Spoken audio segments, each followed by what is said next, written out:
the opportunity to have the conversation, I would tell you that we had a debate about a week ago as to whether or not we should have this town hall meeting tonight. I was interested in doing it because I will leave in the morning for Washington, D.C. I thought it would be good to have one of the last conversations I have before returning to Washington, D.C. with a group of Kansans. There were those who were concerned that how would we get the word out? We're not sure anybody would know about it and be there. And as you can see, we have a very large crowd, and that can be good. I guess it's good in the sense that people still care very strongly about what's going on in the country, care about the things that, decisions that will be made in Washington, D.C. I hope it's not a bad thing that all of you are so angry that you came out on such a cold night. But I'm happy to have the conversations with you this evening. We'll go about an hour, and I'm going to keep my comments, every elected official always says this, but I'm going to do my best to keep my comments brief so that most of the time is spent with conversations, with questions, complaints, suggestions, marching orders from you. As most of you know, I was a House member before I was a senator. We had 69 town hall meetings, one in each county every year. And we've tried to continue that practice. This is my second trip around Kansas. You're actually at the beginning of my third trip around Kansas of 105 town hall meetings since I was elected to the United States Senate in 2010. I would say that this is not just going through the motions. I hope you will see that I will be paying attention. I'm accustomed to hearing what people have to say. It helps me establish my priorities in Washington, D.C. It helps me sort out what's most important. It brings a dose of common sense and good judgment to me to take back to Washington, D.C. I often get examples of things that then I can go to the Senate floor and tell a story that I heard back in Kansas that I hope that story is more compelling than me giving a speech, but I can say what is happening in our state and what's happened to a family or to a business on issues that we address in our nation's capital. And finally, I would say on a personal level, I think these circumstances are useful because I think you can go to Washington, D.C. and have the sense that you become somebody who has all the answers, that you believe that you're important and all-powerful and knowledgeable. Kansans are pretty nice to me. I will see if this changes tonight. No one has said directly. This happens like, I also would say that I'm home every weekend, and so conversations occur in the grocery store, church on Sunday, the post office. No Kansan has said, called me an idiot, but the conversation is often, what in the world are you idiots in Washington doing? Which I think is a nicer way of delivering the same message. So I appreciate the politeness of Kansans in the conversations that we've had. I would tell you that it's been a very frustrating 4 years in the United States Senate. I also would say this is not a Republican rally. I represent Republicans, Democrats, Independents, and I'm a taker of all points of view. I try to learn something from every conversation, but I will tell you that whatever your point of view is on the political spectrum, the way the United States Senate has operated for the last 4 years, all of us ought to be fed up with and want something different than what we have.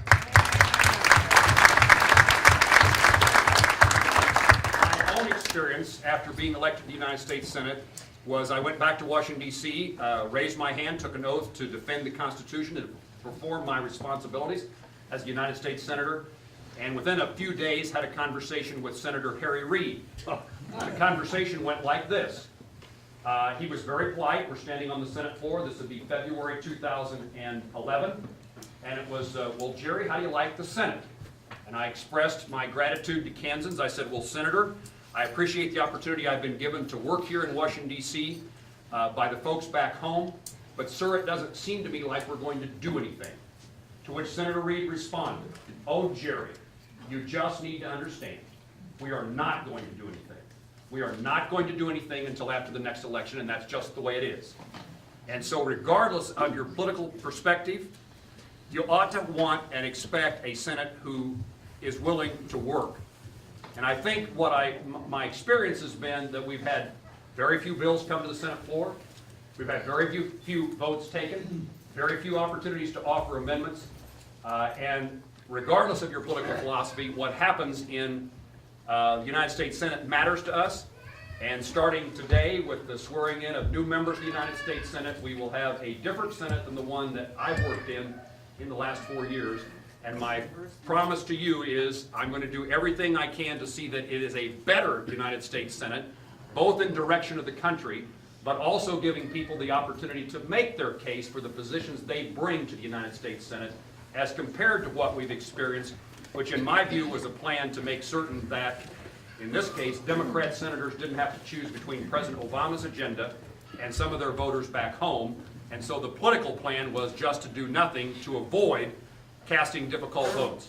On that topic, I know from time to time I will perhaps have cast votes that you disagree with. But I do know my job is not to avoid casting those votes. My job is to make the best decision I know how, be able to explain it to you as well as I know how, and to learn from you when I'm wrong that here's a better answer than the one that I realize. So that's what this evening is about. I'm happy to take this conversation to whatever direction you'd like for it to go.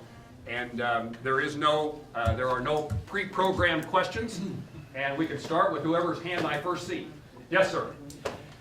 A lot of us are here tonight to ask you if you have influence on our governor. You know about the budget, how we're going down the tubes really here. Citizens will be affected by that budget up to $1.2 billion, I understand, in 2 years. Education, the scores are going down. People are leaving our state as opposed to coming in, et cetera, et cetera, et cetera. Do you have influence on our governor and give him good examples of what he can do to correct this train wreck? Well, first of all, I would say I'm a former state legislator, served in the state senate. I would say that I'm a Kansan and care about the future of our state. But I also know that my focus at the moment has to be mostly on Washington, D.C., and to leave the governor and legislators to making decisions themselves. I don't know that I have any particular influence on on the governor or anyone else in the state legislature. I would say that in my view, it is important to find a balance between what our taxes require people to pay and the quality of education that we have in our state. And as we try to grow our state's economy and to have more people come to Kansas and more businesses locate here so there are more jobs, you have to find the right balance between the tax code. You can't have a tax situation that discourages business or people from living here, but you also know that a business is going to make some of their decision about where to locate, and people will make a decision whether or not to stay based upon the quality of education. So it is up to the legislature, a number of whom are here, to try to find what that balance is.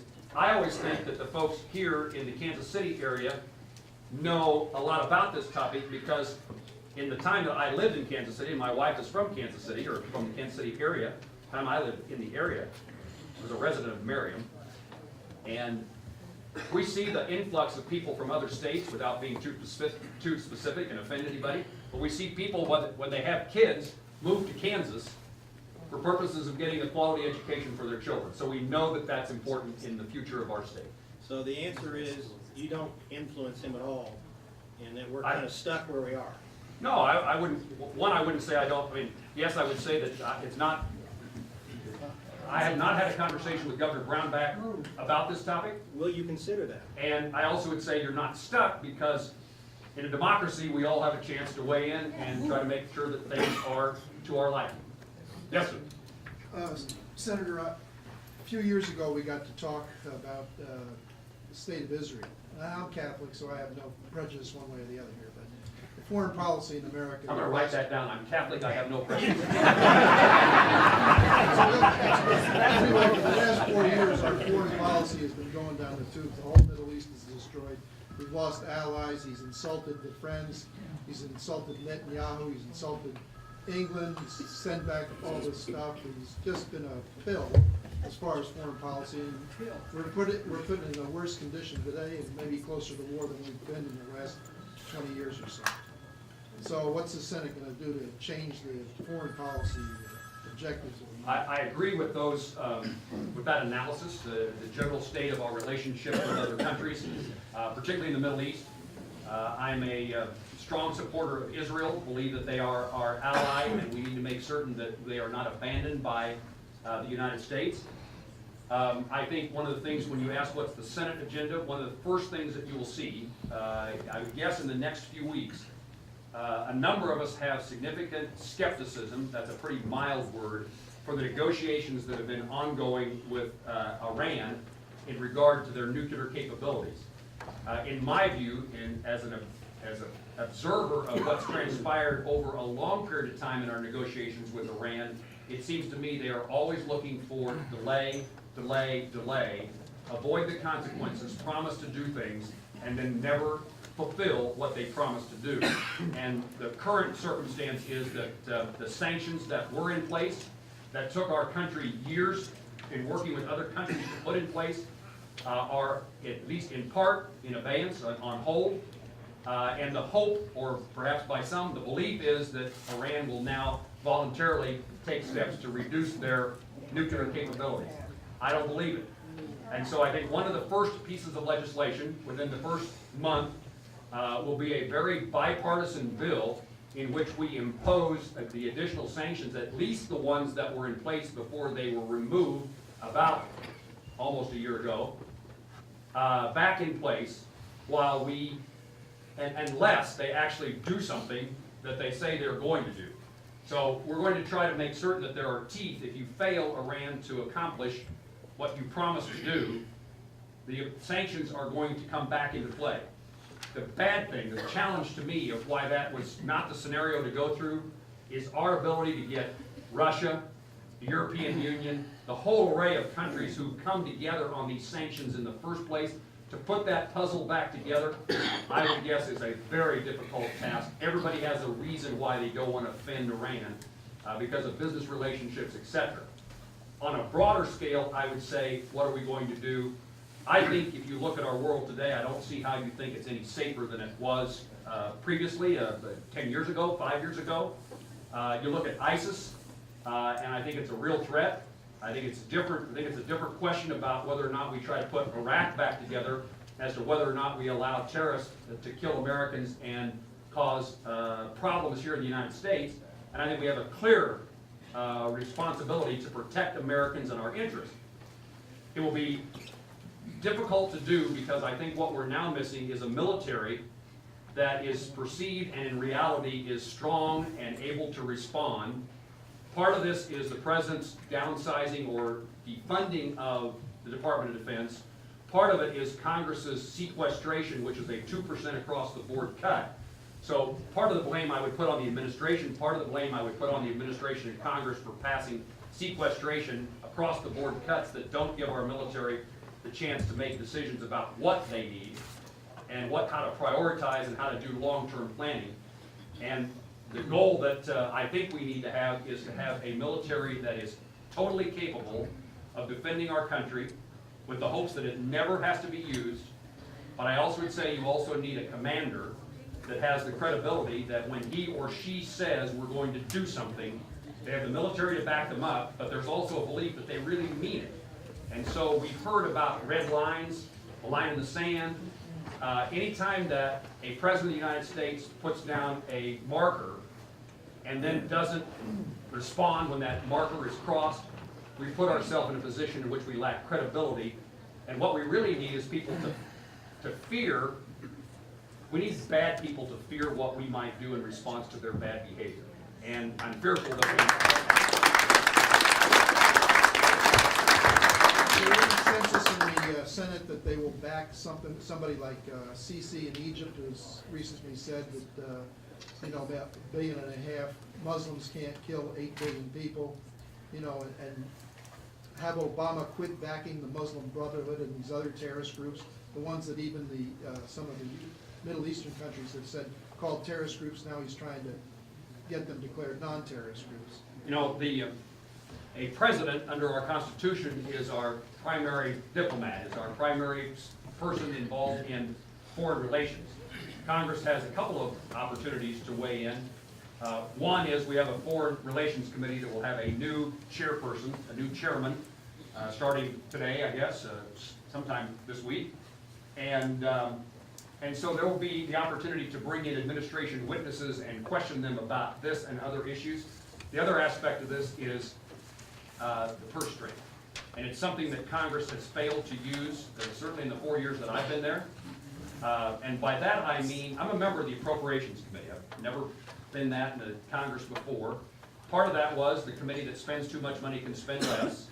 But a significant part of that is this is the place that you ought to you ought to be able to use the power of the purse string to say, to get the agencies and departments' attention, to get this, in your case, the State Department's attention, to have a conversation, because the threat or concern that their funding is determined by you, the Appropriations Committee in Congress. I don't know if you've noticed, but a number of administration witnesses in front of committees look awfully arrogant when they're talking to Congress, and I understand none of you like us, so I understand that they're not a great example. But you look at the way the Commissioner of the IRS testified in front of the House of Representatives, that just to me, whatever your perspective, whatever your issue is, that's not right.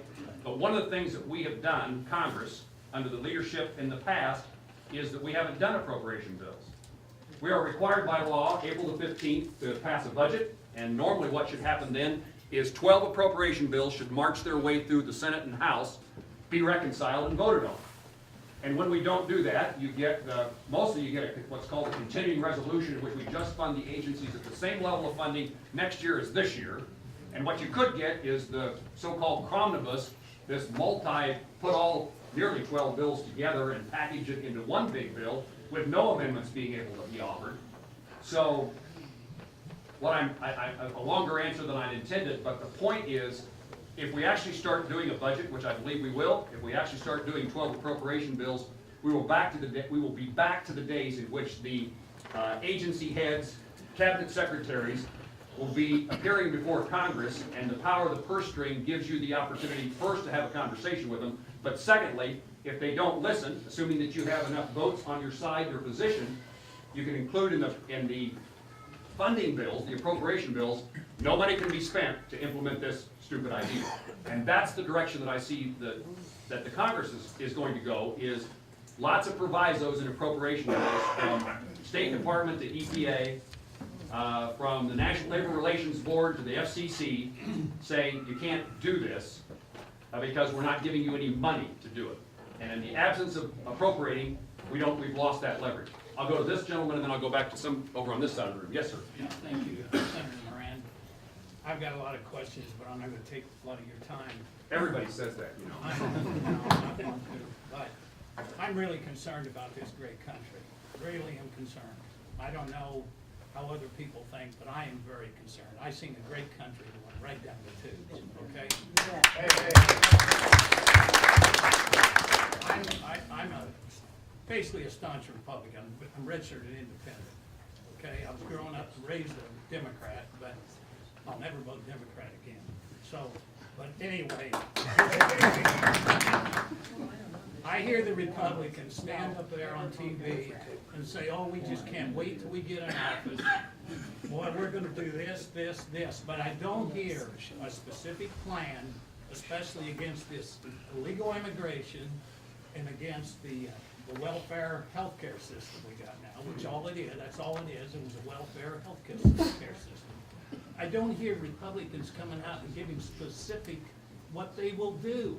Oh, yeah, we get, such and such has this plan, this plan. I wanna hear plans. I wanna hear specifics from you guys. You got the House and Senate now. That's what's frustrating to me. Well, thank you for caring about our country. I think there is a real desire of many Americans to see concrete evidence that this is going to make a difference, that the change from Democrat majority to Republican majority actually matters. I didn't fill in the blank when I was telling you about my conversation with Harry Reid, but it gave me that this is a bit outside my characteristics. I agreed to become the chairman of the Republican National Senatorial Committee, designed to elect Republicans to the United States Senate. And we worked hard to get 9 new Republicans and to get the majority. This was my response to Harry Reid, we're not going to do anything. And the way I looked at it was, I don't have a vote in the Democrat caucus to determine who the majority leader is going to be. As long as the Democrats are the majority, my vote doesn't matter for who leads the Senate. The only way I can have a vote that matters is if the Republicans lead the Senate. And so now the question becomes, and in my view, that was not about Republican politics. That wasn't a game of politics. This was, am I going to work in a place that gives me the chance to advocate propose ideas, to have plans on behalf of the folks who sent me to Washington DC to represent them. And now the question becomes, and I don't think there's a lot of credibility, because what you say, I think, what you say is true. I don't need to say I think. What you say is true, that you've heard too many times Republicans say, well, give us the chance, and here's what we'll do. We now have the chance. And I think it's too early to say, it's certainly too early to say whether we succeeded or failed. We ought to have this conversation, 6 months from now, a year from now, to see whether it does make a difference. But I will be terribly disappointed, and that's too weak of a phrase. But if we've gone through all we've gone through to get a change in the country, and it doesn't change, then it is. I never want anybody to lose faith in the ability to make a difference, to influence the outcome of decisions.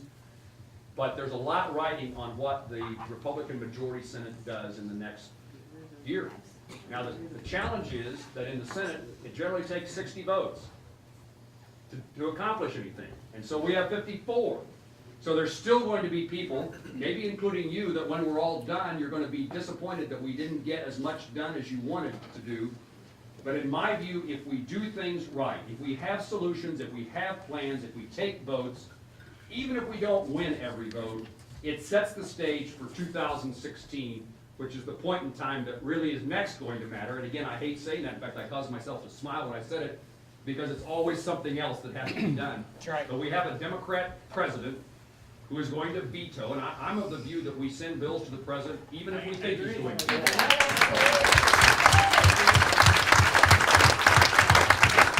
do our work, and the president makes a decision about what his work, and then you all can sort it out as to who's right and who's Put the wrong. emphasis on him. Yeah. I agree. And one of the things about this appropriations process, if we sent a bill to the president on a topic that he disagreed with, I think you'd guess that he would veto it. But if we can put provision in an appropriation bill, no money can be spent to implement this stupid idea, then he's got to make a decision as to whether or not he vetoes an appropriation bill that funds, simplistically, 1/12 of the government. And that's a different equation than what we've been going through about, quote, shutting down the government. Well, one other comment. Boehner, we've had the House, okay, we've had the House. I still haven't seen any concrete plan by Boehner. He's been there all this time. Where's the plan? Here's what I want to do. Here's what we want. I've seen nothing out of it. Well, I will let the House members explain what their plans are, if any. Now, incidentally, I often get asked about the Republican plan, and certainly while I'm a Republican, I would say that I try to come up with what's the Moran plan. What would I do if I had my way? And even before President Obama was president, I came up with my 10-point plan for what you do to improve health care in this country. So when they accuse Republicans of not having a solution or a replacement, I can always, we spend a lot of time trying to figure out what it is you would do. And I think that's what you need to see, is that once we are in a position, now that we're in the position, let me say it that way, in which our ideas matter, then I think we can come together and see if we can come up with a Republican plan. Can you give us? I understand I'm not satisfied. Sir, Can I you lost give it. us those 10? You said you had a plan. This might answer this gentleman's question. Pardon me, my 10-point plan? Yeah. Here's the things that, I did this once in a hospital board meeting and got to 6 and forgot the remaining 4. So I'm very sympathetic to the governor's Texas. I'm very sympathetic to Rick Perry. So here are the things that I would suggest. First of all, I would say that this is not a government program, but the biggest bang for your buck in healthcare savings is wellness, fitness, diet, nutrition. How we live our lives is that, and again, it's not that we need some government program to tell us how to do that, but we need people who change their habits, because we're now all responsible in many ways for other people's healthcare costs. So, and part of that would be how you reimburse a physician. When you go see your general practice or family doctor, he or she doesn't get reimbursed for giving you advice. Doctors get reimbursed when they perform a procedure. We need to have the incentives to be, tell us how to get healthy, as compared to, let me do this x-ray. Yes. So the incentives in our system are skewed toward doing things as compared to changing behavior. I'm a supporter of medical research. This is actually spending money, I suppose, but I think whether you're conservative and you want your dollars spent wisely, or you're this caring, compassionate progressive, if we can find cures for diseases, if we can find medical solutions that prevent the onset of conditions, Alzheimer's will be a budget killer. You look at the human cost. I don't mean to discount that. Look how it treats people in their lives and their families. But if we can find the cure or the delay on the onset of Alzheimer's, the list is long of diseases and conditions that we can save a significant billions, trillions of dollars if we put our resources and invest them wisely. I'm a supporter of buying insurance across state lines to help create greater competition. I'm a supporter of the idea that we need more physicians, more healthcare providers. The law of supply and demand still matters. And the more people that are in the profession of medicine, the more likely we're going to be able to provide services to people in Johnson County, but across our state. So it seems, I guess I should mention another significant one is defensive medicine costs. It's trillions of dollars that we spend in which healthcare providers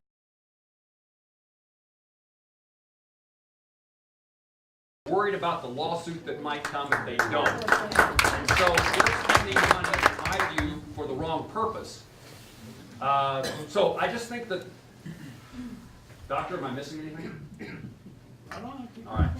So those are the kinds of things that and here's what I would say. Congress does not do well in huge pieces of legislation. So couldn't we do things incrementally? Yes. Instead of an overhaul of the healthcare system, and particularly the health insurance system, what about looking at the things that drive up the costs and address them as an attempt to try to keep healthcare premiums lower as a result of driving excess, unnecessary costs out of the healthcare delivery system? Yes, ma'am. Rachel, how are you? Great. Good. Hi, I'm Rachel Max. I know you know me already. I'm super happy about the Ever Act, and thank you for your advice. I'm so happy. Rachel is one of the best lobbyists that I've ever had. Mother Jawanda, they're from Olathe, is pretty good herself, but Jawanda and her daughter are stars when it comes to issues related to Down syndrome. And they have been in Washington, D.C. on several occasions in which they have done a great job of twisting mine and other people's arms. In part of what we just talked about, the idea of trying to have medical research. Incidentally, there is a significant relationship between Down syndrome and Alzheimer's. The gene may have something to do with each other, and in solving one or the other, we may solve the other. In finding cures and treatments, understanding one, we may understand the other. And most recently, what Rachel is talking about is that Congress passed the ABLE Act, which allows people to save, families to save for their family members who may have a disability for their future care and treatment. Yes, sir. I'm Dice Bonham. I'm a combat veteran of World War II, and as such, I spent a lot of time in your VA hospitals. But before I talk about that, I would like to pass on to you a comment that was made at a meeting of the VFW about 2 weeks ago. They said, wouldn't it be nice if Congress would take these billions of dollars that they're spending on fighting and creating more disabled veterans and cure the ones that they have now? Yes. I find one thing about the VA hospitals in common, and this is not only me speaking, I've talked to others that have the same feeling. There seems to be a very firm feeling that these VA hospitals are operated by the employees of the VA hospital, for the employees of the VA hospital. And the care of the veteran is more or less secondary. I have personally observed that feeling in 2 VA hospitals. And it's been maybe a year ago, but I was in one here just within the last month. And in spite of all of the effort and the steps that have been taken by the present administration, they haven't improved that much. It's a culture. That's the only way you can describe it, is the culture of the VA hospital. They can have the nicest facilities, they can have the best equipment, they can have everything that would just work wonderfully for a veteran. But the culture of the hospital is this: whatever the employee needs or wants probably comes. That's the only comment. Thank you for your comment. Let me, if I can respond, because I think this is a very important topic, and it's one that we care a lot about, spend a lot of time on. Thank you for your service. I've been a member of the Veterans Committee. I'm not a veteran, but I've been a member of the Veterans Committee since I went to Congress. It seems to me that the VA has always had significant problems. It has gotten worse over recent time, I think in part because of the significant increase in the number of veterans who returned from Iraq and Afghanistan. I think it's a significant challenge today because the mental side of healthcare is even more important. I think it comes from the size of our military and the fact that we have now asked servicemen and women, active and guard, to be deployed 4, 5, 6 times. It has a consequence. And I ask for the resignation of the Secretary of the Department of Veterans Affairs, the previous one to the one that's now in place, because what's changed is it seems to me that in earlier times it seemed to me that the VA was actually interested in trying to correct the problem, and in recent years it's kind of like they don't know what to do, shrug their shoulders and move on. Nobody seemed to be interested in changing things. The one exception, or one of a few exceptions to we aren't going to do anything, we passed a reform act, a choice act within the VA. I come from western Kansas. My hometown is population about 2,000, 1,900.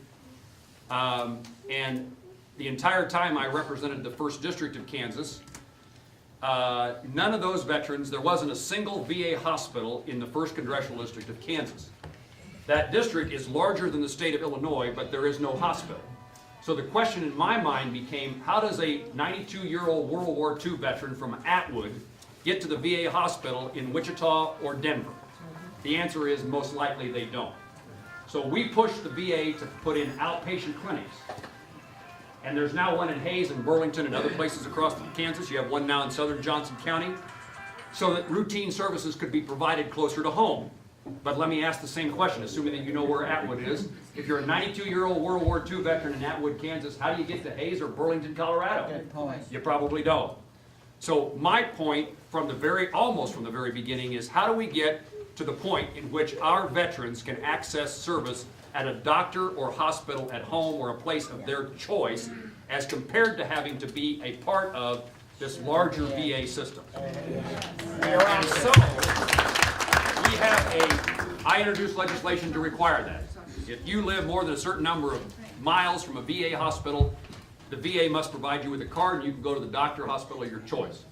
That was narrowed down, became a pilot program, enacted, signed into law by President Bush. And there's a pilot program in Kansas between, again, towns I hope you know, Pratt and Great Bend.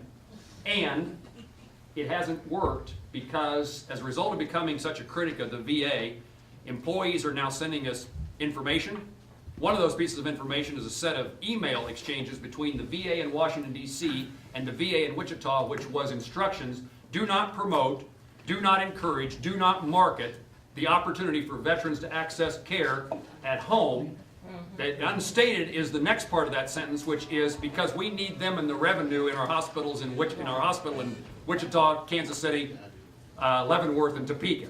Amen. And what that says to me is the focus is on the VA, just like you said, as compared to the focus on how best do we serve veterans. This CARE Act now says, if you live more than 40 miles from a VA facility, or if the VA doesn't provide you services within 30 days, you are entitled to have that care provided at home. It is being implemented. It's now being implemented. So when you say things haven't changed, I understand. They have not. And I'm worried they're not really going to. The ultimate goal from my point of view, is that most veterans, for most services, ought to be able to see the hometown doc, the hometown hospital. And we may need veterans hospitals for PTSD or for traumatic brain injury. There may be specialized reasons to have a VA hospital, but most people ought to be able to access health care as the place that they normally would, close to home. Yes. And the problem is the VA, just as I described it in their past practices, here's the challenges that we're facing.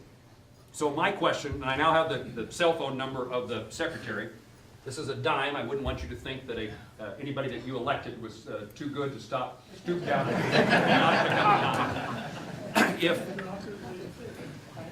the VA secretary has now given me his cell phone number, but my point to him has been, here's what we're hearing. In order to access health care at home, you're going to have to make a pre-arranged appointment with the VA to get approval to do it. So we're now back to one more bureaucratic step as compared to eliminating, we're increasing. Secondly, an outpatient clinic in my hometown of Hayes may not provide the service that the veteran needs. Well, one would think that there's no VA facility that provides the service within 40 miles. You can get the care at home. We got a guy in my hometown who's trying to get cortisone shots and is told he has to drive to Wichita. The guy in Hoxie says, I need my eyeglasses adjusted, and the VA is requiring him to go to Wichita, not to the optometrist in Hoxie. Those things make no sense. Incidentally, they get paid their mileage. There's a cost to that. This is stupid. But the VA is now saying, as long as there is an outpatient clinic, regardless of the services they provide, it counts as an outpatient clinic within the 40 miles and the veteran doesn't qualify. We got to get to the point in which it's always the veteran that drives the decisions, not something different than that. What you said is what I experienced. Yes, sir. I have a comment with this gentleman. I'm a veteran too, a Vietnam veteran, and I'm 100% disabled, basically PTSD. And one of the groups, I go to Eisenhower, which I got to tell you, the doctors at Eisenhower do care. They're frustrated because the bureaucrats that run the VA. And I'm in a group where there's a small group of people that gone through a lot of therapy, and 5 of them are modern warfare veterans, and there's 3 of us Vietnam veterans. And we just had a meeting this Monday, and what hits home, we lost 2 of them to suicide. And both of them had families. And We have, let me tie these two things together. You and I know each other very well. Thank you for your service to our country. This issue of suicide is real. It happens all the time. It's a regular occurrence. We had 2 mothers come and testify before the Senate Veterans Affairs Committee about their sons who committed suicide after their return from Iraq and Afghanistan.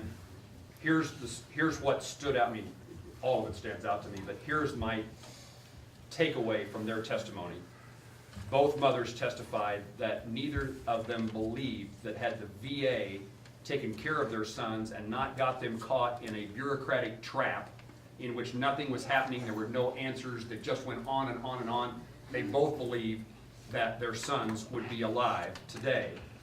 And so what that tells me is that bureaucracy, which we all complain about in all aspects of government and many other places, in the case of the VA, bureaucracy is not something just to rail against. Bureaucracy has a consequence of life and death. If you fall through the cracks at the VA, you may die, you may commit suicide. And so it just is unacceptable to allow the VA to continue the way it is. I appreciate hearing, and many veterans particularly, this doesn't apply to you. Most of my World War II veterans, they're pretty satisfied with the VA, believe they get good care. It's a younger generation of veterans who believe that they are falling through the cracks. we as Vietnam veterans, and I can't speak for every Vietnam veteran, but part of our mandate is never let it happen to another generation to be forgotten. Right. And so I do a lot to get young veterans into the program. And you know, if you're out in a grocery store, I can tell you, once you have PTSD, first of all, you're gonna pick up, even guys in civilian clothes, and he was military, you just pick up on it. And second thing is, you can pick up that person has PTSD. And in a subtle way, you try to, go get screened, see what's going on. And what concerns me, like this last meeting, besides losing 2 guys, we had 2 young soldiers and 1 Navy. And we don't talk about what we did. We talk about what today's problems are. But I knew this Navy guy was a SEAL. And they're pretty tough guys. And he basically told us that he thought about, committing suicide over Christmas. Thank you for caring about other veterans. There may be should be a sheet going around the room. If I'm not spammed to you, we do a weekly email newsletter. And if you want to give me your email address, you'll get an email every Monday from us talking about how I voted, where I'm going to be, what the issues were in Washington. Yes, sir. Yeah, yes, sir. Senator, thank you. Not to get on the bandwagon here, but I'm a retired Army officer with 24 years of service, and I get all my health care at Eisenhower. I will tell you, having been a medical service corps officer in the Army, the care I get there is great. It's fantastic. The challenge they have, it appears anyway, is getting the health care providers that they need to provide the services that, you know, the population has. And that seems to be a really big challenge right now. And as you talk about the bureaucracy, I certainly agree with you 100% there, but there seems to be two sides of the coin. And you've got the bureaucracy of the administrative staff and the overhead and all of that. And then you've got the problem with how do you get and retain the kind of healthcare providers within that system that you need to provide the care that they need to provide. This is particularly true when it comes to mental health issues. There are not enough psychologists, psychiatrists, social workers, the whole gamut, family therapists. There are not enough people generally. Many hospitals struggle to hire a psychologist. The VA has equal or as great of challenges in finding those people. My point to the VA has been twofold. One is, tell us what you need. What do you need to be able to better recruit? Do you need a loan forgiveness program? Something that is an inducement for somebody who becomes a physician to come and work at the VA? And second is what I think I've been trying to describe is the more opportunity we have to get veterans to see their practitioner at home, the less of a push, the less of a problem it is for the VA to provide those services. This stands out to me that the Topeka, the Colmary O'Neill VA Hospital, closed their emergency room because they can't hire an emergency room specialist to manage the emergency room.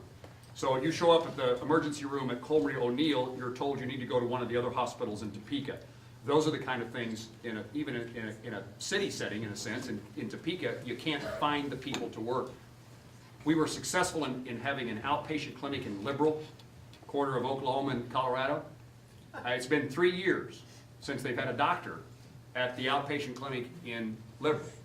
Those are things that it may be resources, although it can't be all about money.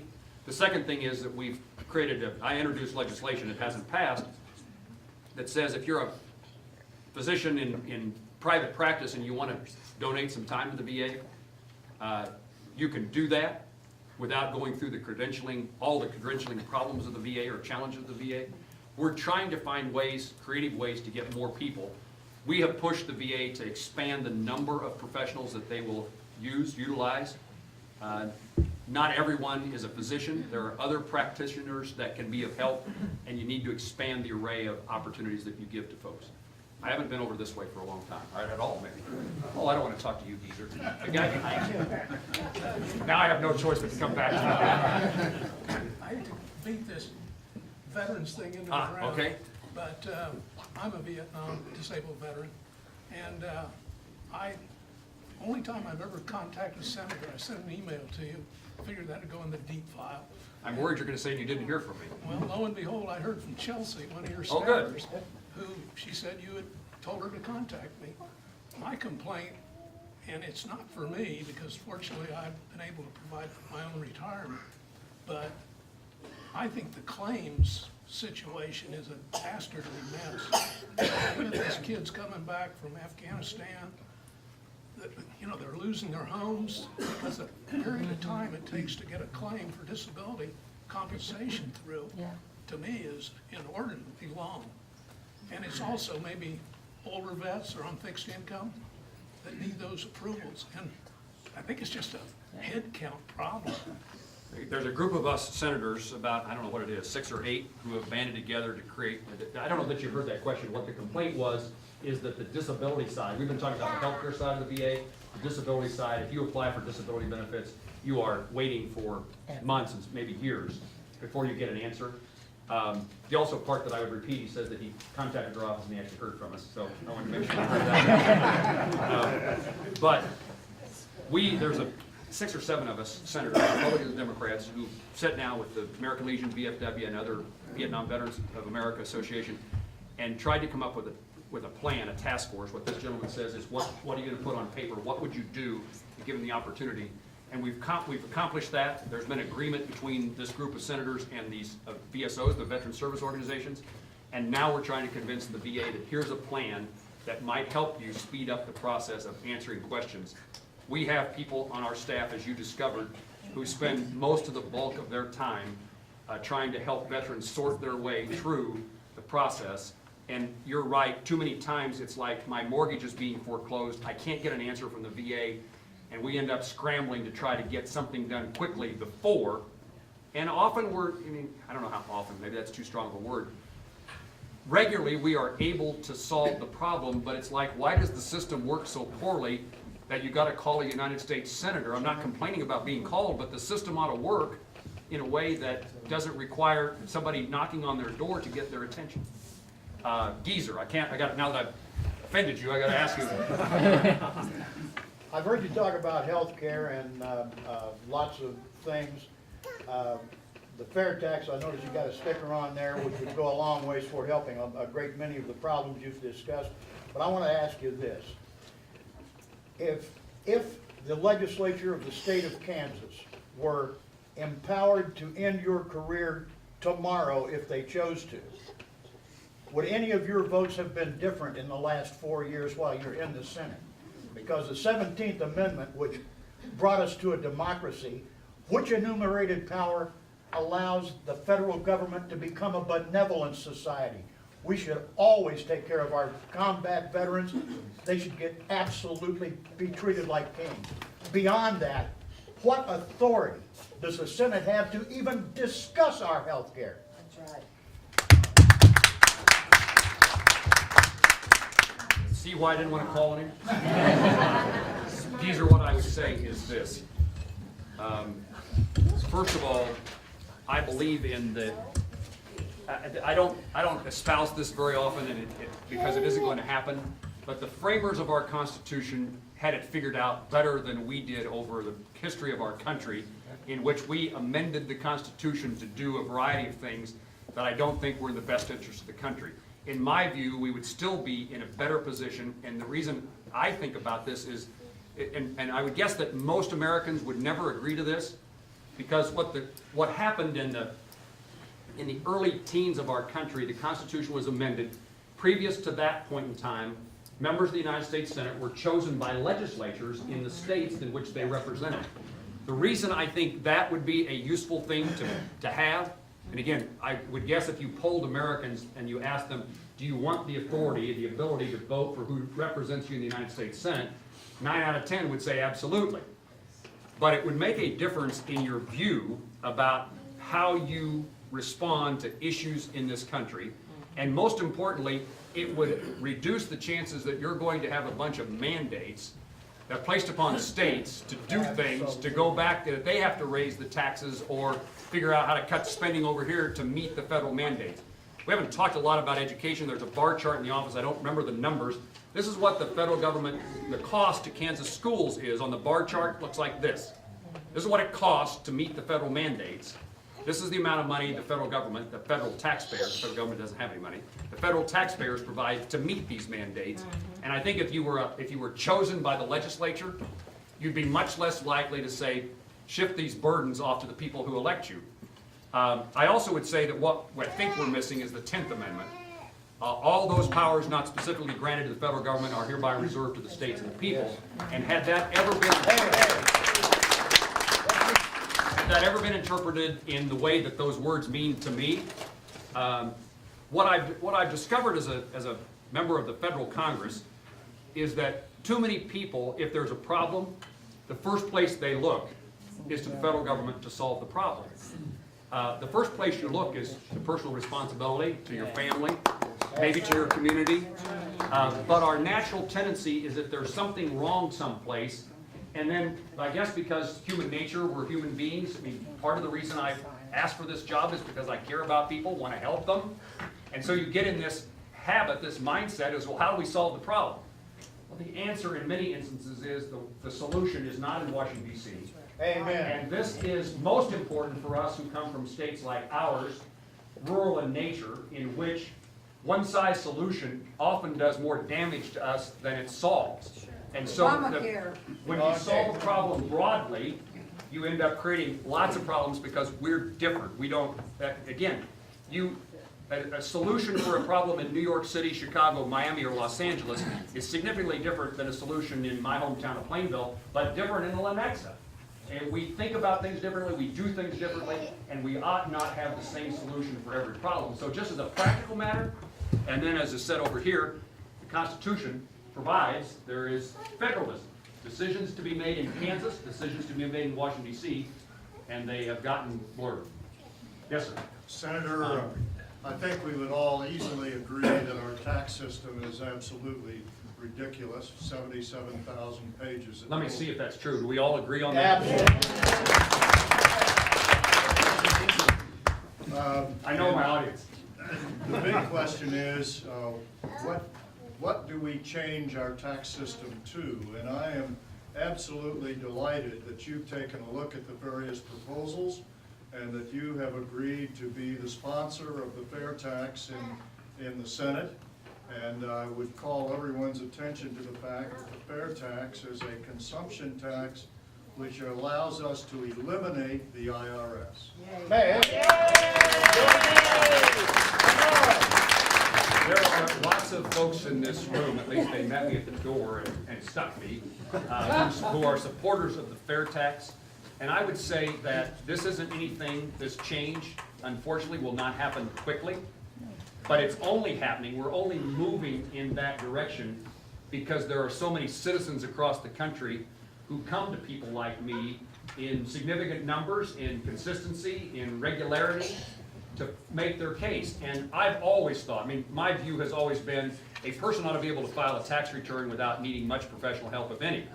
I've always thought that the tax code ought to be neutral so that you're not intruding upon your personal liberties and freedoms. We make too many decisions in our lives, in our businesses, in our families that are based upon whether or not the tax code encourages or discourages that. What that reduces is the opportunity for us to make decisions in our own best interest as compared to, I guess it's in our best interest to try to reduce our taxes, but it ought to be a different standard by which we judge things as to whether or not they're good or bad, as to whether or not they're increase or decrease our taxes. So as a matter of freedom and liberty, the point I would make is, I initially thought, well, a flat tax, let's see if we can do that. I was ultimately convinced as I read the book and studied the issue that the best opportunity we have is a consumption tax, and the fair tax is pretty well convincing to me.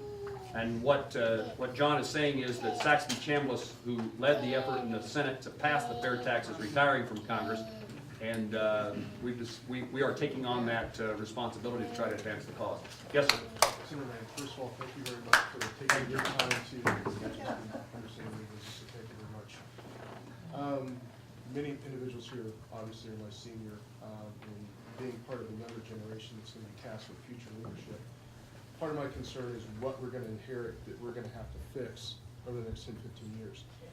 Speaking specifically of healthcare, because it's not an issue it's being talked about, but it's going to be something that fractures the country. At what point in time, if we look at a majority of the providers that aren't coming into the healthcare industry, at what point in time do we go to the payers and start talking to the insurance companies because reimbursements are either not where they need to be, or big pharma because there's, and I will say there's medication that's good for helping people, but the overarching issue with big pharma is there's no cost in solving anything. There's no profit in curing anything. There's profit in helping people get along with things. And the biggest thing that you look upon in the healthcare system is obviously tort reform. Tort reform is not new. It's been there for years. At what point in time do we really start having those discussions to say, okay, do we let doctors be doctors, or do we take doctors from where they were 10, 15 years ago? Because now doctors see almost half the amount of patients that they see because they're too busy doing documentation to ensure that they get reimbursed less money than they were getting before. How do we fix that? Because now, as the gentleman over here said, we're going to have fewer and fewer individuals coming in. They're not going to go to school and incur, excuse me, $250,000 in student debt just to come out and make $80,000 a year. That's not incentivizing the industry. How do we fix that? Because we're going to be in a big pickle here, because if you look at statistics, most individuals will use 60% of their health care in the last 10 years of their life. And we have a generation that's coming through right now that's about to consume a lot in health care. That's gonna create a big problem. You have, we've had this conversation in short notes before, or we never met? Yes and no. Never met. I may be making this up. Well, I was trying to prove my memory is still, that my healthcare is still good. And we would welcome the opportunity to have this conversation. When I mentioned defensive medicine, obviously that's related to medical malpractice issues. Yes, sir. I tried to figure out in that 10-point plan as to what do you do with prescription drugs. You know, it used to be you go to the doctor, the most likely thing is ultimately you have surgery, I suppose. Now it's you get a prescription. One of the fastest driving costs of healthcare is related to prescriptions. And most of big pharmaceutical companies don't do the research anymore. It's why I suppose that you look at National Institute of Health and others to try to solve these problems. I try to figure out what you do with pharma, and the only thing I could come up with is, what if you eliminated, sorry about this, use the tax code to change behavior? And I didn't pursue this, but what if you could remove their deductibility of advertising for what they advertise? I don't know that that's the right answer, but I've been trying to figure out how do you deal with this issue. I'd welcome the chance to. You seem very knowledgeable. I'd be happy to have it. I just see the system encumbered by too many costs and no incentives. And ultimately, you know, in my opinion, it comes down to sitting down with the individuals, as you mentioned, with appropriations, with what you do in DC, is the payers are the ones that are controlling the purse strings, and the payers are the ones that are controlling the behavior. If we're in a reactive medicine model, which basically means I'm gonna wait till I get sick, and I may not go see the doctor, and that condition's gonna exacerbate, and then I'm gonna go to the emergency room, and it's gonna cost exponentially more. Where is the system gonna incentivize that if I go see my doctor once every 2 months, that incentivizes me and that incentivizes the doctor to make sure they manage their patient base to ensure they're reimbursing wellness, not reactive medicine? It's the individuals that are reimbursing the costs that have to change the mentality, and until they do, the whole system's not gonna change. That's where co-payments come into play and how you determine people's incentive. If there's no disincentive to access healthcare, if it's quote free, you will overutilize it. Nancy. The whole problem here is that everything is out of kilter. We've not been following our Constitution, and our founders were brilliant men. They knew their history. The problem with this healthcare is get the government out of it. Hey. The fraud and abuse and so forth. I can tell you from personal experience, before I became Medicare eligible, we dropped our health care, our insurance, because every time we had a birthday, fortunately we were able to afford to do this, but every time we had a birthday, the cost went up. Well, we put pencil and paper to it. It wasn't cost effective. We were able to take care of ourselves. But when you call and you need a procedure, you ask what the cost is for private pay, no insurance. It's at least 25% cheaper, sometimes more. So that just tells you, just from the very top, it's kind of like the tax thing. We're in a mess. We haven't followed our Constitution. And by the way, early on, you mentioned democracy. We are not a democracy. We do not want to be a democracy. We are a republic. Yes. We're not in love with the Republicans for giving them control of House and Senate. We sent you there to save the republic. Hey, A couple of observations. Mr. Unger, do you want to explain what your son does in Wichita? And I would say in advance of that, my town hall meeting in Parsons, physician on the front row announced to me, but to his audience, that I'm no longer taking Medicare, no longer taking Medicaid. I'm only taking cash. And if you want to come see me, you can pay cash. And this fits in with your concept about what physicians are going to be interested in this system based upon Medicare and Medicaid. Well, the full explanation of this direct primary care is found in the Time magazine, December 29th. It's got a guy with a spacesuit on. Direct primary care is a concept where and my son is Dr. Josh Arnold, runs Atlas MD down in Wichita, Kansas. It's $50 a person, $10 for kids, no copay, no deductible, unlimited visits. Pharmaceuticals, 44 states allow doctor's office to run a pharmacy out of their own doctor's office. Kansas is one of them. So you get your pharmacy, your pharmaceuticals, or your meds at 5% over wholesale. Each doctor has to take 600 patients. They get over 600 patients, they bring on another doctor, so they got many doctors now. Your average doctor visit lasts about 45 minutes to an hour. The doctors make about $200,000 a year. Right now, most primary care doctors see 50 patients in a day's time. That's 1 every 6 minutes. And so it's growing. Full explanation, this is found in this article. If you want more explanation, Atlas MD is a great place to start. It's a practice that can just literally revolutionize the delivery of medical services. We separate healthcare from health insurance. Yes. And once we separate that through this direct primary care, it's a great model, and it's going to be the future of this medical. I'm trying to get somebody in the back, because I don't think I've been there, but yes, sir. Yes, Senator, in the past election cycle, billions and millions of dollars were spent on campaign finance ads, or campaign mostly negative ads. Are there any plans for any type of campaign finance reform? I hope so. People are very cynical of both parties and all the special interest money that is being funneled into the system for various different, I was thinking of this last election in which our phone rang anytime I was home. The phone rang all night long. We never answered it. I don't know that I saw any. I don't watch television anymore. You're not missing much, but So I missed all the ads. You know, I mean, just basically people are cynical about the system, and they see, Citizens United being overturned, and it's just well, the cynicism is there. This isn't a path I necessarily want to go down, but I voted against this last spending bill for a number of reasons, but one of them is it added a new opportunity for more money to be put into political parties, and I'm not sure that's the direction we ought to go. I don't know the right answer to this. What I've discovered as a candidate is that if people see you on television, they pay attention to you. If they've never seen you on television, they pay less attention to you. Does this make any sense to you? And so that involves money. And so as much as I try to be up and down, what I would call old-fashioned campaigning, although I don't know that you could tell my behavior is much different in election year and a non-election year, this kind of setting, but up and down main streets, in and out of courthouses, talking to senior citizens at the senior center, that personal contact. I've knocked on thousands of doors in my time in public office. I will tell you that your reception is totally different if people have seen you on television. Like, oh my gosh, I've seen you on television, as if that makes you somebody that is worthy of their vote. And so I don't know how you address this.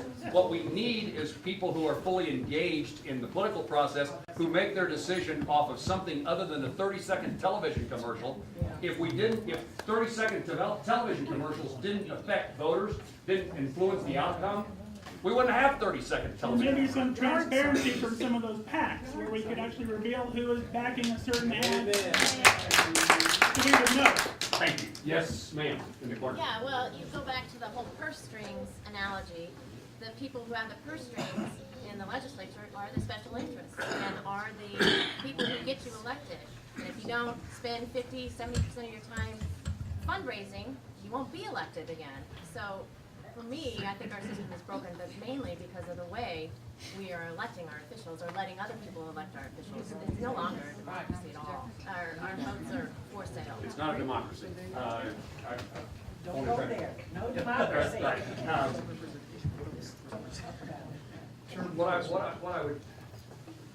I don't know whether there's anything I can add to what you say. There are influences on legislators, local, state, Washington D.C. I just think it's not honest to suggest that that doesn't have an influence on people. Human nature says it does. And so what I think is important is the amount of opportunity that you give people to make certain that influence isn't inordinate, isn't irresponsible. And it's what I think I'm doing here, is to make certain that the voices of Kansans who aren't involved in everybody's involved in a special interest, but aren't involved in the contributions by special interests, have a shot to make certain that I and other legislators, other elected officials are not overly influenced by the campaign finance side of politics. It determines what you decide to, it determines everything you do, as far as what bills you want to propose, which ones you want to sit on, which ones. I hope that's not the case in my life, but I understand the point you're making. Senator, I live in a community with railroad tracks that go right through the middle of it, and all of Kansas has railroad track go right through the middle of it. I think the energy boom that's happening is great for Kansans. I think it's great for the country. I support oil going via rail, truck, whatever. It's what America needs to get energy in this country. The thing that concerns me is I've seen op-eds recently in newspapers about railroad companies wanting to reduce crews on locomotives from 2 to 1. That's a concern to me. It seems like every 3 months there's an oil train that explodes somewhere in this country.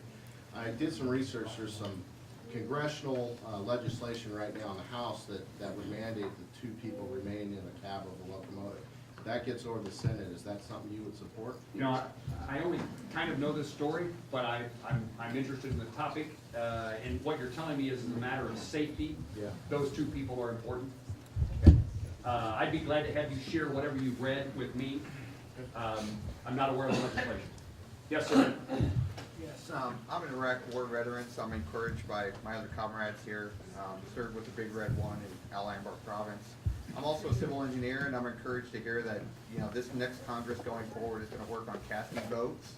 And I'd ask that, as far as infrastructure goes, a long-term plan, provided by the federal government would help, the local communities and the state kind of also plan for the future and going forward. Thank you very much. What the point that was made here, if you didn't hear, is the importance of long-term infrastructure funding, planning.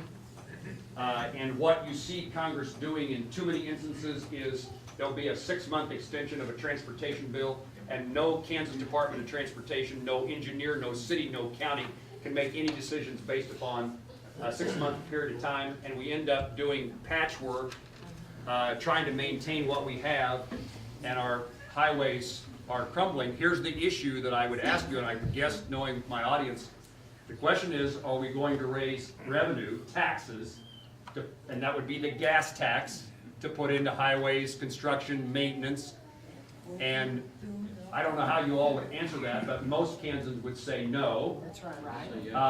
And then if you take it a bit further, they would then say, well, okay, as long as we know that money's going specifically for that purpose.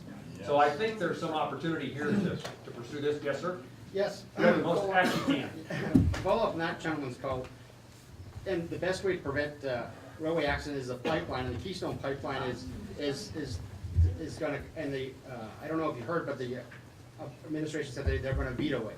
Here's what I think they said, and it may not be a distinction, but what I think they said, the president said, is he will not sign it. I don't know whether he means something. Well, Josh Josh Earnest said he vetoed the legislation as it is currently worded. Okay. And before in the lame duck session, Mary Landrieu got 14 Democrats to vote for her. She's gone, so there'll be a net of 13. 13 and 54 is 67. How do you get those same 13 Democrats to make it veto-proof? The veto-proof is a problem. I think there are sufficient 60-plus votes to passage. And I saw these numbers today. Maybe somebody can help me. Every Republican is a co-sponsor of the Keystone Pipeline legislation.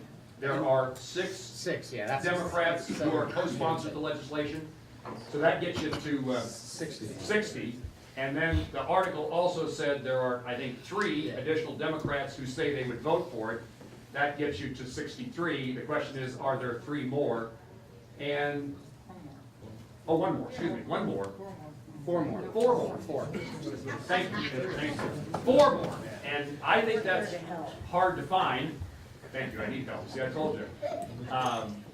I don't know. As I say, I'm headed to Washington, D.C. tomorrow. This will be a significant topic of conversation among ourselves trying to figure out what it is we do, and I don't know whether there is something that you can do to change the bill that gets any Democrat support or not, but if it turns out to be changes that make the law meaningless, then I'd say let's have the vote, send it to the president, if he vetoes it, he vetoes it. Because if he vetoes that, he would be, would not be showing Canada any favor, yet he shows more favor to Cuba and Iran than he shows favor to our best friend. The story I heard, I was watching the news one morning, when I tell you I don't watch television, but I don't watch much television, but I was in the gym, and the Canadian ambassador was being interviewed.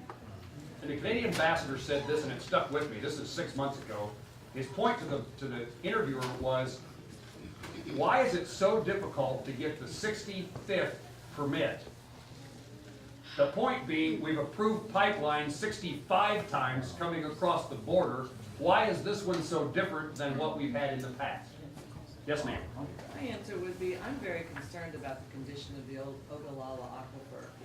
It is decreasing very rapidly, and I think we are going to be in some major problems before too long because of that. Pipeline goes right over the Ogallala aquifer, and the short-term benefit to the United States of the construction jobs does not outweigh the very likely and possible damage to the aquifer. This will sound like I'm trying to have it both ways, but what I would say is the location of the pipeline matters. In Kansas, it's already built. This isn't an Ogallala, and boy, from where I come from, you don't have to convince me the importance of water. We have moved from Hayes 2.5 years ago, but we have low-flow toilets, shower heads that you can only, shower heads that are low flow. You can only water certain days. You cannot wash your car. I live in a community in which water is scarce and precious. But in Kansas, the pipeline is already built, so it's not our Ogallala. What I would say is it's Nebraska, and I have concerns about that. I agree. My point is, I would want to make certain the pipeline is built in the place that does not affect an underground water source. And that kind of fits in with the comments about the railroad travel. It seems to me it would make a lot more sense to transport that oil by rail rather than take a chance on founding. Yes, sir. Yes, sir. I'm an immigrant to the United States. Immigration is a big issue for me. I came here from England 48 years ago. 8 months after I got off the plane, I was drafted into the United States Army. Joined the Vietnam era. So. You've lost your accent. That's a big thing. But anyway, immigration. I don't agree with the executive actions of President Obama, but somehow you've got to address this issue. You know, Mitt Romney got, what, 22% of the Hispanic vote in the last election? George Bush got, what, 46%, something like that? You can't send them all back to Mexico, but you got to have a policy that addresses some of the issues. Secure the borders, I agree with. But somehow you've got to find a way. And even, I think there's going to be a lot of squabbling going on. But what I would like to see is, you said you're in charge now, let's do something. Why don't you legislate so it makes it satisfies the lady with the constitutional issues? And let's do something that makes sense. I don't mean this disrespectfully, but I didn't say we were in charge. I would never have made that mistake. I may have said democracy, but I never said we're in charge. We have a majority. I accept that. I agree with your premise. I think that a problem today is that just like there's little trust in what the Republican Congress is going to do, there is no trust in what President Obama might do in securing the borders. And so it's so difficult to get most folks in Washington, D.C. to support some kind of immigration changes. And my basic view is that illegal behavior is encouraged if you reward illegal behavior. And certainly if you don't secure the border, then you have more problems, not less. And what I would also say is that we ought not do a huge immigration bill. Let's do this bite-sized. Let's do things we can understand so that you don't have to listen to elected officials say, well, that wasn't what I intended.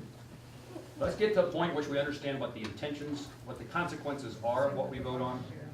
And then finally, I would say, and I learned this perhaps to demonstrate the value of a town hall meeting. Folks in Jetmore, Kansas last week, Hodgman County, near Dodge City, they had a conversation about immigration. And their point was, we're happy if people want to come here to work. We welcome them.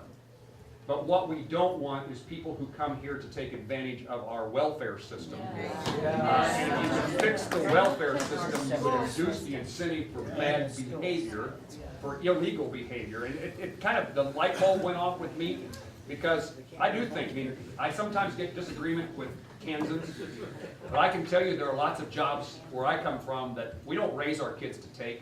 People often tell me, if these companies just paid more money, people would take those jobs. Americans would take those jobs. Excuse me, I didn't tell the story very well.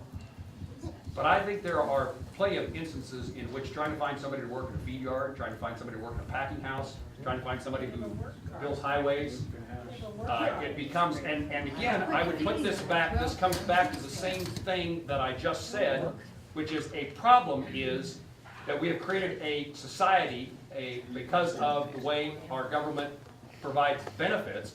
What you were saying about where does this authority come for the welfare state, it's the same thing. We now have Americans who don't work because you no longer have to eat. You can eat without having to work. And so these two things seem to me to be tied together.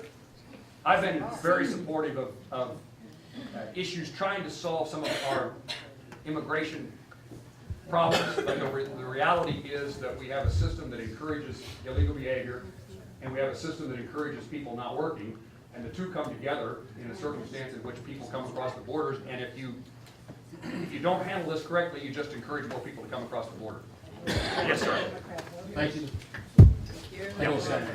Getting back to the health care coverage in that, I'm holding a letter here. I'm not going to mention who my coverage is with, but one of the things that in Washington they told us a few years back is if you like what you have, you're going to keep it. You're not going to lose it. Well, I got a letter here from my insurance coverage that I've had for 8 years, where on the top it says, important, we will not offer your health care coverage next year, but you have options for new coverage. Let me get this straight. You liked your policy? Absolutely. And you can't keep it? It's I am gone. shocked. Now, the whole thing here is getting back to this welfare health care. I do have other options. The other option that I have that they gave me is, unfortunately, I do make a living, okay? So I'm not qualified for Obamacare. Now, the other option I have is paying 30% more for the coverage that and not only do I have to pay 30% more, but my coverage is less. My out-of-pocket now goes to $15,000. I have a high deductible. So between my wife, it's now out of pocket of 15, where before we were 10. But yet my premium goes up 30%. I called and I talked with them, and I knew the answer before. I mean, we all know where my extra 30% is gone. But one of the things that she said, which I don't know why she even explained it to me, maybe thinking that it would satisfy me, but yet it upset me. I said, okay, so now when we go in, I only take one medication, my wife takes one. It used to be, our copay on it was $40. It's now $88, okay? And for that, I'm paying 30% more on premiums. I'll keep going back to that. But one of the things she told me, I said, why is my premium going up 30%, but yet my coverage down so low? And she kind of like, well, you probably know the answer to that. And I said, yes, I do. But she said, there is one thing that I can tell you, is that you now have maternity coverage. I said, well, you know, I'm 61 years old. I said, my wife's 59. So now you're telling me that I have maternity coverage, which last year I did. How important is that for me to have maternity coverage at 61 years of age? But yet it's not an option. Mandated. You know, It's mandated, that's right. When I earlier spoke in the very beginning, I indicated that I often hear examples of things that I can then go back and either speak about on the Senate floor. I'd love to have your story so that we can tell it. I also would just, I'm trying to shorten my responses, which I should have done a long time ago, but that I would also say that the idea of maternity coverage, surely that's an example of something we could get 60 votes to fix. So that if you don't need maternity coverage, you don't get maternity coverage, you don't pay for maternity coverage.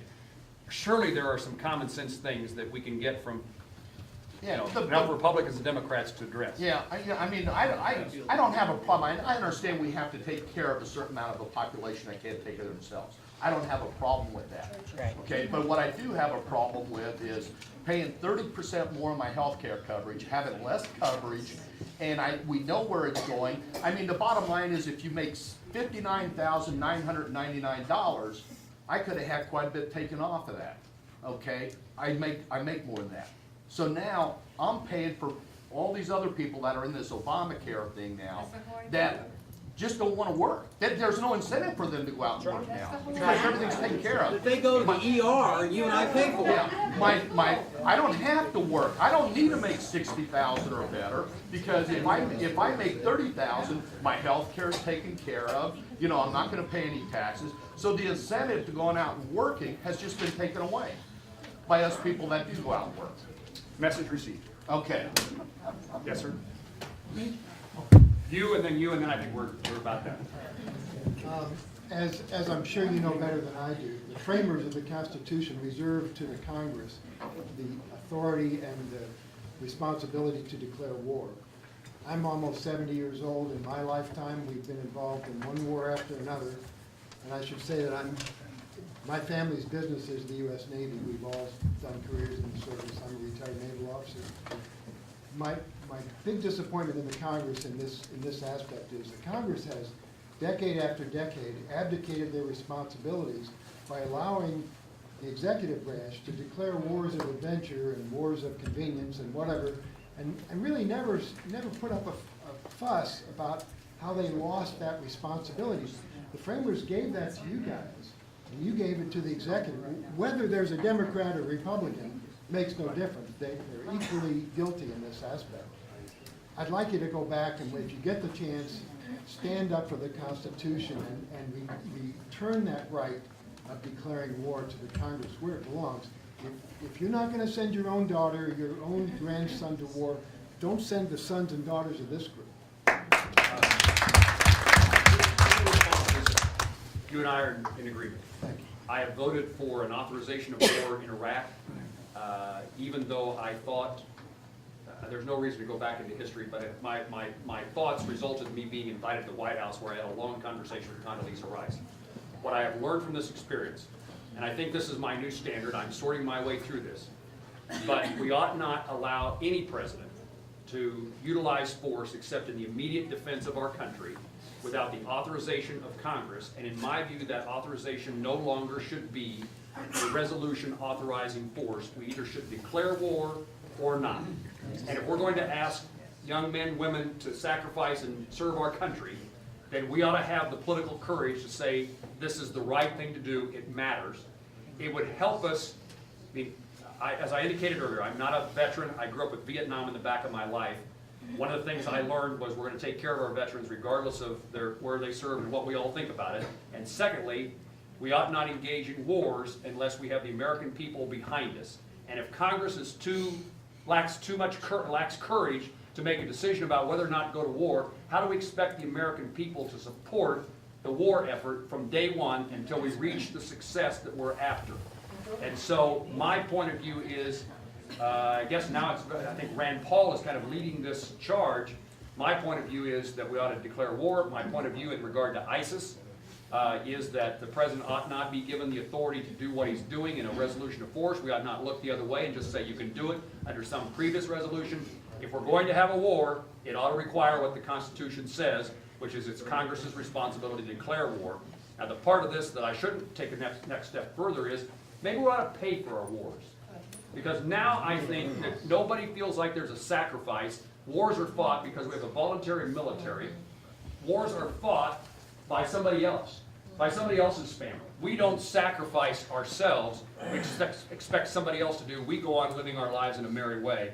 And there ought to be some sacrifice paid for by the service of others in what we do. And in both instances, I think it would then cause, I think the problem we have, and this is not unique to President Obama, but presidents want to downplay how difficult it is to win a war, how challenging it might be, what it's going to cost. How many times we hear no boots on the ground? You know, to me, the highlight of this was we're going to let the terrorists in Syria, we're going to arm and train them and let them fight our war for us. Again, I think there's a design by, we haven't had a president who declared war since World War II because no president wants to ruffle the politics, the people of the country, and so that the pain comes back to the president in his or her reelection. We just want to kind of float along as if there's no problem. And I think declaring war as compared to ignoring it or using a resolution of force would go a long way in trying to bring us together on something we either believe is worth the sacrifice or we don't. Thank you. Yes, sir. I'm a Vietnam vet, but I would like to point out another group of people that's falling through the cracks. It's a group of people that can't stand up and speak for themselves. It's the world of developmental disabilities. It's not in the face in the mainstream public. It's not something that's affecting us personally, each one of us, which is going to cost us more or not get the services we want or whatever, but it's a responsibility that we have to those who can't take care of themselves. And so there's many issues to be dealt with, but I'd like for my wife she has a comment and a question for you. So Yes. just one of those. I'll keep it brief, I promise. I keep promising the same, and My husband and I dedicated our entire lives to raise a profoundly disabled grandson since he was age 2 and exhausted every community resource. Our grandson currently lives at the Kansas Neurological Institute where he's actually very well cared for. We are believers in community, but I will tell you that whether our grandson lives in community, which he's so dangerous we can't continue to raise him, that dedicated families that have children with profound autism and other extreme disabilities are really struggling, Jerry. And the Center for Medicare and Medicaid Services has recently decided to exclude certain creative settings. These settings are critical for the safety of people like our grandson, for profoundly autistic children who are nonverbal, that wander, that pound their faces, and other things that I won't describe here tonight. But these people they're settings that often are successful for this portion of the disability population, and they're now vilified by CMS through the final rule. Farm-like settings across the nation and gated communities are currently vilified, and while anything close to businesses and a big congregate, community is considered integrated and isolated. Let me make sure I understand what you're telling me. This is the CMS rule that is trying to force everybody into the community setting or into a family setting, away from any kind of group setting? Are we talking about the same thing? They're trying to ideologically say that everybody can be served in the community, and isolation would, if you lived out on a farm, you would be, quote, isolated, when the truth is that people like my grandson need a place to wander and they need movement, and they're going to be, and our grandson has been, we had to call the police to assist us with our grandson in dangerous settings when we lived in the city of This Florence. is CMS and their one-size-solution-fits-all problems. Yes, and Bigger than CMS, really, but. yeah, but as a head of appropriations, though, it filters down to groups like Protection and Advocacy, which are not protecting people like my grandson. I know that firsthand from realities in the field. And there's a lot of trickle down through HHS, to all these entities that are, and I'm really thankful for the ABLE Act and for people like Rachel that can speak, but for the profoundly disabled that cannot defend themselves, that have no way to self-advocate, these ideological pursuits that are coming down with all our federal dollars heading down to the DD councils, which I currently serve on, actually, but there's a corruption and a lack of accountability that's harming and putting the weakest into harm's way. And what I'd like to ask you, Jerry, is will you honor the weakest among us and hold CMS accountable for adopting a misguided ideology that not only violates provisions within the Olmstead ruling that our Supreme Court justices clarified in that ruling regarding choice, but will you hold them accountable for jeopardizing the safety of those who most need our protection? If you will work with me, we'll do everything we can to get that point of view made to CMS. We have made that case in some instances already. CMS is the agency that manages Medicare and Medicaid services.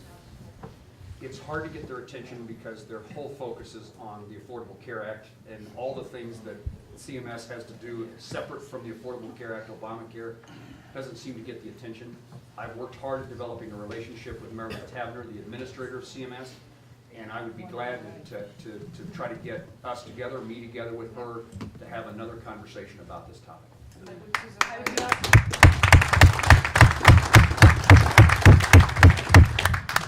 Thank you all very much. It's always hard for me to tell anybody no, but that's a problem in their country. Can you comment on? If this is the worst question of the evening, I'm gonna be so mad. Can you comment on what FEMA camps are? FEMA camps. Yes. Question. Fill me in. Oh, you don't. What am I missing? I think that they are something similar to what we put the Japanese in at the beginning of World War II. I have understood that Obama is building these camps across the country. One of them is in Virginia, and I don't know where the rest of them are. What did they say the purpose is? To relocate people in an emergency? People who disagree with the government.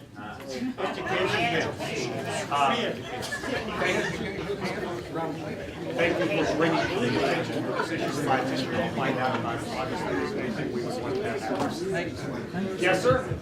Last year, there was a report out that was published by the government, that there were over 2,000 employees of the government that was on administrative leave, paid but not doing a job.